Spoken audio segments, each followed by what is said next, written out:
Bonjour Pierre de Jong. Bonjour. Quel bilan faites-vous des pourparlers de ce dimanche et de ce lundi matin entre les délégations ukrainiennes et américaines à Genève ? Alors le mot bilan est peut-être un petit peu fort, puisqu'en fait on est encore dans une espèce de brainstorming, comme on dit de l'autre côté de l'Atlantique. C'est vrai qu'aujourd'hui, il n'y a pas grand-chose qui sort. Simplement, qu'est-ce qu'on voit ? On voit d'abord, que Trump réaffirme une espèce de prééminence sur la discussion, sur cette fin de guerre qui est en train de s'inscrire probablement. Ça, c'est le premier point.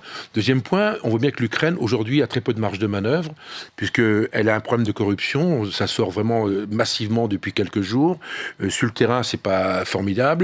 Et puis, encore une fois, la pression qu'exercent les Russes avec leurs missiles, leurs drones sur les grandes villes ukrainiennes pose un vrai problème. Donc, il y a un besoin de paix. Donc, c'est ça le sujet. Oui. Aujourd'hui, ça n'avance pas plus que ça, quoi. On va justement s'attarder sur ces points-là, à la fois la question de la corruption et la question des bombardements russes avec la situation sur le terrain.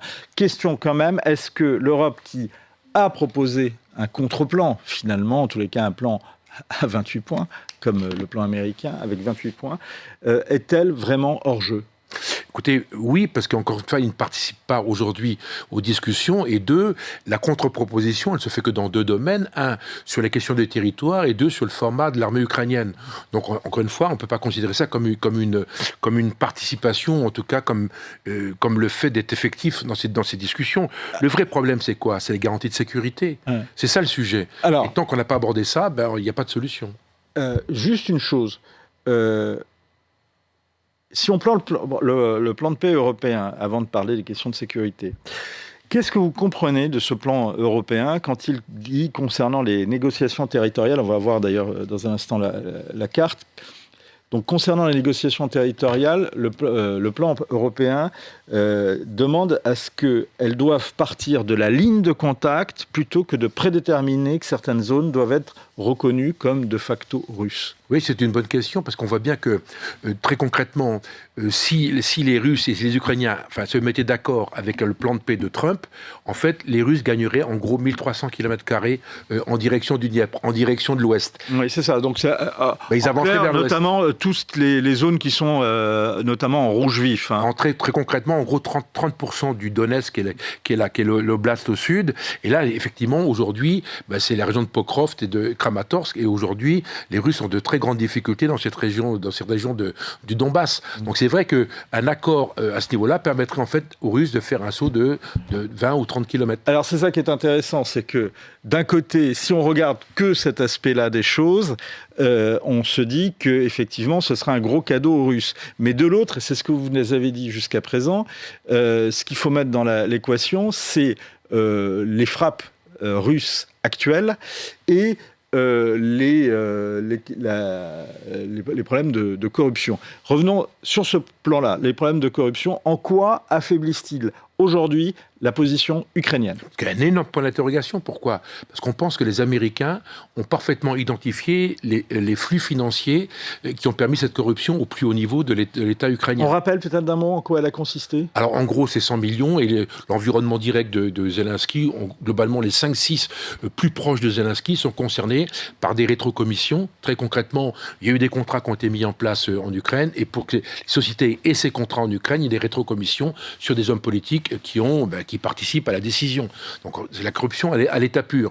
On peut considérer, à l'heure où on parle, que les Américains, et Trump particulièrement, ils sont parfaitement au courant de ces mécanismes de corruption, et à partir de là, exercent une influence directe sur l'État ukrainien, et non seulement sur l'État ukrainien, mais sur Zelensky lui-même, qui, en fait, en finale, il finira par accuser lui-même d'être corrompu. Rappelez-vous, il y a quelques mois, durant cet été, en fait, le président Zelensky voulait supprimer, en tout cas modifier le reporting, les comptes rendus que faisait une cellule anticorruption. Il voulait modifier le reporting et il voulait la traiter lui. Alors ça n'a pas fonctionné du tout. Pourquoi ? Parce que la population ukrainienne a dit pas question, on reste sur l'ancien sujet et on va garder un système indépendant. Donc c'est vrai qu'aujourd'hui il y a un vrai trouble au niveau de la corruption, ukrainienne, d'autant que c'est un sujet récurrent avec des oligarques qui s'enrichissent. Quand on voit aujourd'hui les milliards qui se déversent sur l'Ukraine, on ne peut pas accepter que cet argent soit dérivé dans les poches, même percées ou non percées, des collaborateurs les plus directs du président ukrainien. Autre point, vous dites, c'est la question des frappes russes actuelles. En quoi elles affaiblissent la position ukrainienne. L'Ukraine perd des marges de manœuvre. Première marge de manœuvre, c'est sur le terrain directement, sur la ligne de front, où là, Pokrov... On va retrouver. Là, Pokrov, c'est à deux doigts de tomber. Si c'est pas 2 doigts, c'est 1 doigt et demi. C'est pas très grave. On voit bien que aujourd'hui, la situation est quand même très mauvaise dans cette partie du Donbass, mais également sur l'ensemble du front terrestre. On voit que les Russes progressent, poussent régulièrement au prix de pertes considérables des deux côtés. Ça, c'est le premier point. Puis le deuxième point, on est en plein hiver et c'est vrai que les Russes, ils n'y vont pas que le dos de la cuillère, avec des drones, des missiles. Donc il y a des bombardements systématiques sur toutes les grandes villes.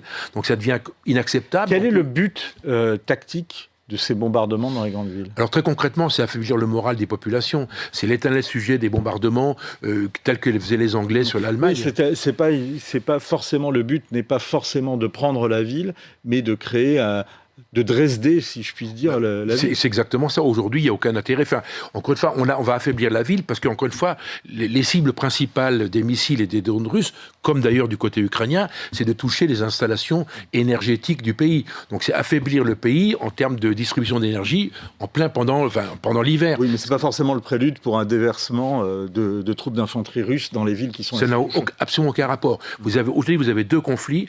Un conflit au contact, sur la ligne de contact, ça bouge pas beaucoup. Donc c'est la ligne que l'on voit sur la carte. La ligne rouge que vous voyez sur la carte, et vous avez une deuxième ligne qui est la guerre dans la profondeur, qui est une guerre psychologique, c'est une guerre d'attrition, qui vise en fait à user progressivement, votre adversaire, ce qui fait qu'aujourd'hui, d'ailleurs, les Ukrainiens procèdent de la même façon avec leurs drones, où ils arrivent à lancer des drones à plusieurs centaines de kilomètres de la frontière. Donc on voit qu'il y a une espèce de guerre d'usure, une guerre réciproque qui fait que le premier des deux qui a plus de stock, il dira pousse, quoi. C'est une situation à la 1918, en fait, comme entre la France et l'Allemagne. Oui, on a une situation immobile. Alors, je n'irai pas jusque-là, parce qu'aujourd'hui, on voit bien que le drone a modifié la logique. Donc, en quoi il a modifié la logique? Parce que c'est un armement qui était totalement inconnu, et l'efficacité du drone, le coût et l'efficacité est incroyable. Vous avez un engin qui vaut 1000 euros ou 2000 euros, et qui va détruire un char qui vaut 10 millions ou 20 millions. Donc, si vous voulez, le rapport coût-efficacité fait qu'aujourd'hui, vous avez une densité de drones absolument incroyable. Donc c'est devenu une guerre de drones, premier point. Le deuxième point, c'est une guerre où il y a une telle attrition des deux côtés. On parle globalement d'1 million de morts et blessés de chaque côté. 300 000 morts de chaque côté et 700 000 blessés de chaque côté. Un peu moins pour les Ukrainiens probablement. Ce qui veut dire qu'aujourd'hui, les opinions publiques ukrainiennes, russes pas encore tout à fait, mais ukrainiennes, elles saturent. Je veux dire, encore une fois, c'est un effort énorme qui doit être fait. Donc encore une fois, les deux États, jouent le côté machine de guerre, jouent le côté drone, joue le côté robot, et on assiste à une robotisation du conflit. Et donc aujourd'hui, on peut considérer que dans la région de Pokrovsk, la guerre est faite en grande partie par des drones, et par le tout petit groupe. Aujourd'hui, vous n'avez pas de front comme en 1914-18. Vous n'avez plus un système linéaire. Vous avez un front mou dans lequel vous avez des groupes qui essaient de passer la nuit, de franchir, et donc c'est pour ça qu'il n'y a pas d'efficacité du combat sur le terrain. Mais en même temps, c'est très destructeur, parce qu'on ne sait pas combien il y a de morts par jour, mais ça se compte en plusieurs centaines par jour. Si je reprends la proposition européenne de dire on part de la ligne de contact et après on négocie sur cette ligne de contact, on va encore revoir la carte. Est-ce que dans ce cas-là, il n'y a pas un risque, c'est de faire perdurer les combats?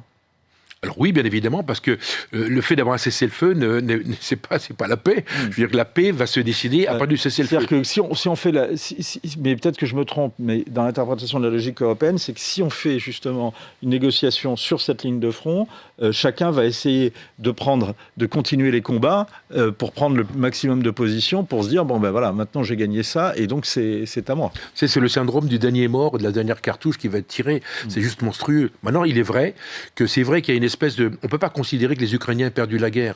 Ils sont défendus. Aujourd'hui, ils sont incapables de reprendre la Crimée ou le Donbass, mais ils sont défendus. Donc c'est vrai que la logique voudrait que le front s'arrête, on cristallise le front et à partir du front, on négocie. C'est vrai que la proposition de Trump, elle est quand même relativement surprenante, que dans les 28 points, il y a des concessions territoriales extrêmement importantes qui fait qu'aujourd'hui, est-ce que les Ukrainiens sont capables d'accepter, compte tenu des pertes qu'ils ont eues et des souffrances qu'ils ont eues, des sacrifices qui ont été exactement, et des sacrifices très importants, la population, des mises en échec de la Russie, toute cette jeunesse, etc., qui est morte ou blessée, etc. Est-ce que l'opinion publique va l'accepter? Moi, je pense que oui, pour une raison très simple, c'est qu'en fait, je pense que l'État ukrainien ou la population ukrainienne est saturée de cette guerre. Il faut trouver une solution. Donc c'est vrai que la solution... Mais au point, Pierre de Jong, d'accepter de rendre vain tout le sacrifice, notamment ces 300 000 morts ukrainiens? Alors c'est tout le cœur de la question. Alors on voit bien qu'aujourd'hui il y a une espèce d'évolution au niveau des hommes politiques et de Zelensky sur cette question-là, qui est une question centrale, parce que très concrètement, aujourd'hui Zelensky n'est plus président depuis à peu près un an, puisque grâce à la Constitution, il a prorogé son mandat. On peut considérer que s'il y avait une espèce de débat, une espèce de paix même relative qui se mettrait en place, on peut considérer qu'il y a des élections, et à partir de là, est-ce que Zelensky les gagnerait ou les perdrait? Je ne sais pas. Donc il y a un risque politique qui est très fort. Ceci étant dit, Zelensky est obligé de prendre en compte la souffrance du peuple ukrainien. Vous savez, quand vous avez les mères de famille qui voient leurs enfants partir à la guerre, c'est jamais très satisfaisant, dans des conditions quand même très, très particulières. Et puis vous avez des pertes énormes. Je veux dire, les pertes sont considérables. On est dans une guerre totalement anachronique par rapport à la modernité, à la robotisation, etc. Donc tout ça fait que ce sont des chocs. Et je pense que Zelensky n'a pas vraiment le choix aujourd'hui. C'est le cœur de la discussion. Et ça, Trump l'a très bien compris, je pense. Alors, hier, ce dimanche, en tous les cas, les deux délégations ont fait part de progrès dans les discussions. En quoi y a-t-il eu, justement, pour reprendre les termes de ces délégations, progrès? Alors le progrès, ils ne se sont pas battus, et les uns comme les autres, en fait, acceptent de discuter. Mais bien que les Européens considèrent que c'est un plan qui va dans la bonne voie, on voit que Trump dit très concrètement qu'il peut encore aménager à la marge cette proposition, et puis les Ukrainiens n'ont pas claqué la porte. Si les Ukrainiens n'étaient pas d'accord, ils pouvaient dire non, on s'en va, merci, au revoir, on passe à autre chose. Ils ne l'ont pas fait. Question à l'ancien aide de camp, vous avez l'habitude des psychologies de chefs d'État, pour les avoir fréquentés de près. Quand Trump lance sur Trousse Sociale, son réseau, que les Ukrainiens font preuve d'ingratitude, qu'est-ce qu'il essaye de faire? Il joue sa carte éternelle, il va essayer de mettre Zelensky dans une situation extrêmement difficile. En fait, on est revenu à la séquence lorsqu'il avait reçu Zelensky à la Maison-Blanche, rappelons-nous, où il avait été extrêmement humiliant vis-à-vis du chef de l'État ukrainien. Et là, il y a donc cette séquence numéro 1. Numéro 2, il avait amélioré sa relation avec Zelensky, parce que Zelensky a fait des efforts. Troisième séquence, il s'est passé quelque chose. Aujourd'hui, il y a un point d'interrogation. Moi, je pense que c'est les mécaniques de corruption qui ont fini par saturer Trump, et qui a décidé de mettre le holà et de serrer Zelensky. Donc Zelensky, aujourd'hui, quelle est sa marge de manœuvre? Encore une fois, politiquement c'est compliqué, militairement c'est compliqué. Ce qu'on a même du mal à comprendre, c'est comment Trump peut à la fois envoyer un poste assassin et cinglant à l'encontre de Zelensky, et d'un autre côté, Zelensky qui a des propos, lui, amène vis-à-vis des Américains. Oui, parce qu'il bouge plus un cil. Évidemment, il a compris que s'il bougeait un cil, c'est le grand problème. Vous savez, il y a deux menaces qui ne sont jamais abordées. La première, c'est que, et c'est pour ça que les Européens ne bougent pas, c'est qu'en fait, Trump dit, écoutez, à partir de maintenant, les Européens, vous débrouillez, je quitte l'OTAN. Phase 1. 75% du matériel et de l'OTAN sont les Américains. On ne sait pas faire sans à l'heure où on parle. Deuxième point, c'est les sanctions américaines contre l'Ukraine. C'est pas impensable que Trump décide, on a ras-le-bol, il dit, voilà, à partir de maintenant, mettons en place des sanctions. Alors personne n'en parle jamais, mais c'est ça la menace. Et Zelensky fait extrêmement attention à ça. Donc il va faire attention, il ne va pas aller jusqu'au contact, au conflit ou à la confrontation avec le président américain.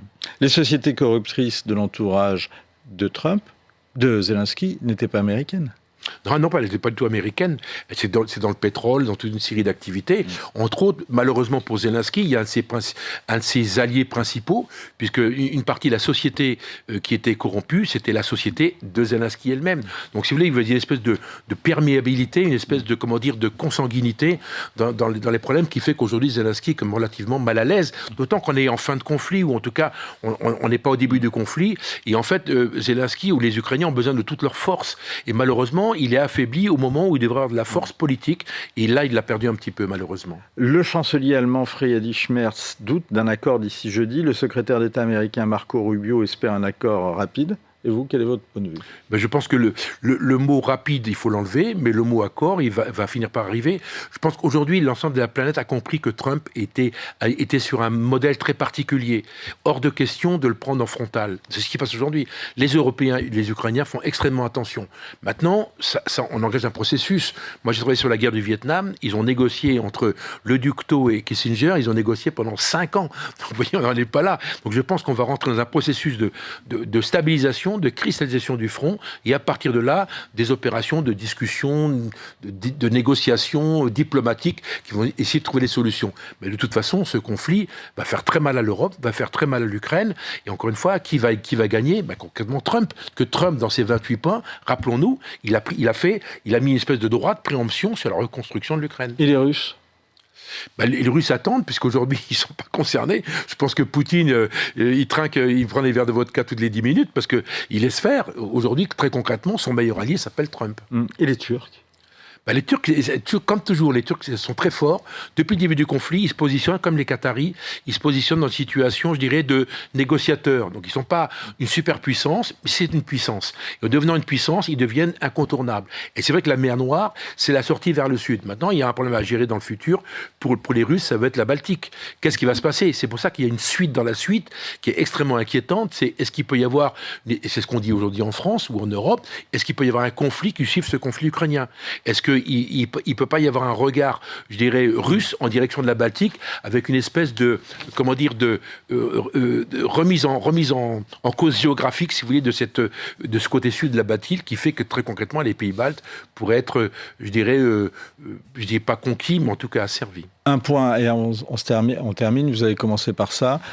L'essentiel, c'est les garanties de sécurité. Est-ce que, finalement, Zelensky peut avoir des garanties de sécurité américaines, c'est un déploiement américain en Ukraine, par exemple, qui permettrait de geler la ligne de front et d'être un glacis défensif. Alors que je sache, dans les 28 points, il est hors de question que des forces de l'OTAN ou américaines s'installent en Ukraine. Quelle garantie de sécurité, là? Il n'y en a pas. Aujourd'hui, la seule qu'il y avait, c'était les Européens, avec cette force de réassurance qui était destinée à garantir une sécurité pour les Ukrainiens. Aujourd'hui, c'est du trapèze sans filet. Et que peuvent obtenir les Ukrainiens dans ce cas? Il faut pousser pour qu'il y ait des forces qui se mettent en place, soit une force otanienne, qui, à mon avis, ne sera pas très performante. Encore une fois, la meilleure solution, très concrètement, c'est effectivement la force de réassurance européenne autour des Américains, des Polonais, pas les Polonais, enfin autour des Français, des Britanniques et des Allemands.